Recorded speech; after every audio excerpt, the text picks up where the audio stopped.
రాజశేఖర రెడ్డి గారు 5 సంవత్సరాలే ముఖ్యమంత్రిగా ఉన్నారు. అయినా ఇంతమంది గుండెల్లో స్థానం సంపాదించుకున్నారు. అందుకే ఆయన బిడ్డ వస్తుంది అంటే నన్ను చూడ్డానికి మీరు వచ్చారు. 1 కాదు 2 కాదు, ఏ పథకం చేసినా రాజశేఖర రెడ్డి గారు అద్భుతంగానే చేసి చూపారు.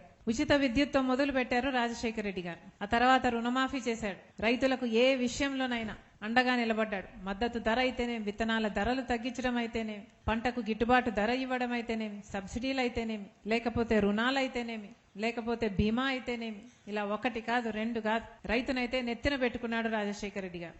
వ్యవసాయము పండగ అయింది ఆ రోజు. పేదవాళ్ళ గురించి ఎంతగానో ఆలోచన చేశాడు రాజశేఖర రెడ్డి గారు. పేదవాడికి జబ్బొస్తే అప్పులు పాలైపోతారు కదా అని రాజశేఖర రెడ్డి గారు పెద్ద మనసు చేసుకుని ఆలోచన చేస్తే పేదవాడు కూడా కార్పొరేట్ ఆసుపత్రికి వెళ్లి వైద్యం చేయించుకోగలగాలి అని రాజశేఖర రెడ్డి గారు ఆలోచన చేస్తే పుట్టిందే ఆరోగ్యశ్రీ. అలాంటిదే ఫీజు రీయింబర్స్మెంట్ 108. పేదవాళ్ళకి ఎంతో మంది, లక్షల మందికి పేదవాళ్ళకి ఇల్లులు కట్టించిన ఇందిరమ్మ ఇల్లు, పావలా వడ్డీకే మహిళలకు రుణాలు, ఇలా 1 కాదు 2 కాదు, ఏ పథకం తీసుకున్నా రాజశేఖర రెడ్డి గారు అద్భుతంగా అమలు చేసి చూపాడు.